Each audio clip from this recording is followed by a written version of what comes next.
May the words of my mouth and the meditation of my heart be always acceptable to you, O Lord, my rock and my redeemer.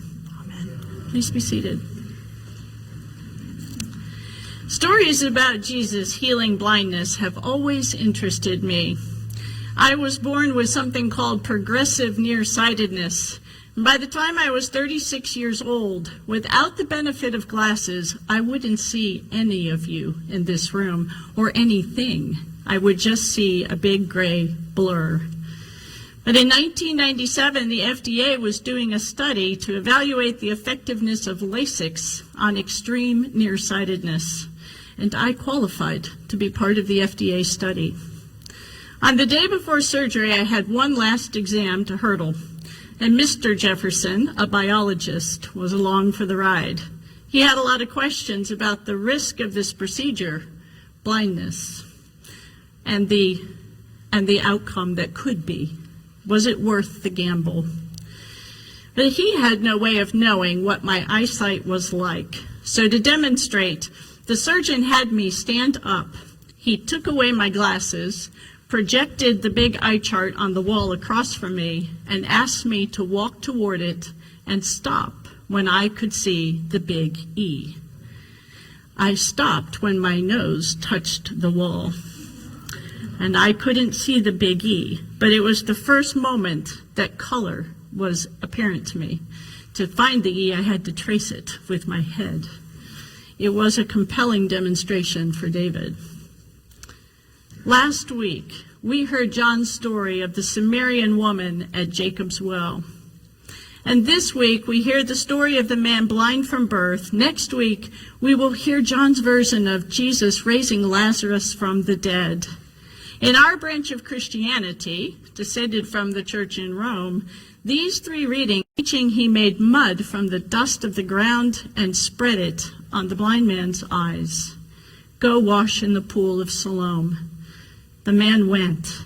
He washed his eyes, and he was able to see. On the morning of my LASIK, when the long-term outcome is not desirable, is still the path of least resistance. Change always includes risk.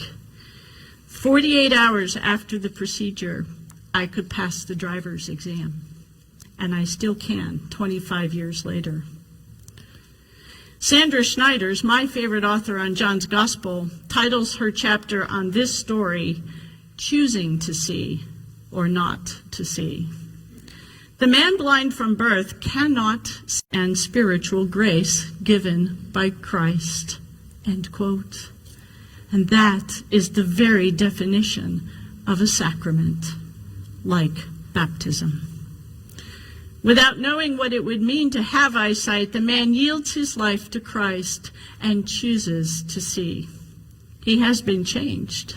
Not only does he have sight, he has new life, physical and spiritual, through his connection with Christ. So how does knowing Christ transform us today? If the story is a witness to us, then transformation may come in a form we aren't seeking. And yet, when we choose to walk in faith, follow God's call in our lives, transformation unfolds. A couple of years ago, this church lived through a major event, loss of its worship home. It certainly wasn't something you were seeking. And yet, I look around today at all the transformation occurring. We are growing. Yesterday, Melanie and I spent our morning with 6 young Christians and their families. They wanted to learn about baptism and communion so that they can fully participate in our Eucharistic life. Christofolks, which began in January of this year, has a core of 7 people who meet every Sunday evening. Sometimes there's 12 people. Last week there were 15. These are young adults who are finding Christian community through your ministry and your outreach. We gather on Zoom once a month to talk about books that grapple with questions of faith, written by witty contemporary authors. Last time we had 9 people there, one of them from Washington, D.C. She comes and joins the conversation because she's energized by it. Our Lenten series on Thursday nights, at least when the tornado sirens aren't blaring, gathered 20 to 25 people for a Eucharist, soup, and Bible study. This year's vestry, or Bishop's Committee, has taken up the work of welcoming and growing our budget so that we can be strong financially and keep all these programs going and lead us to a future home together. We are growing in our understanding of Christ.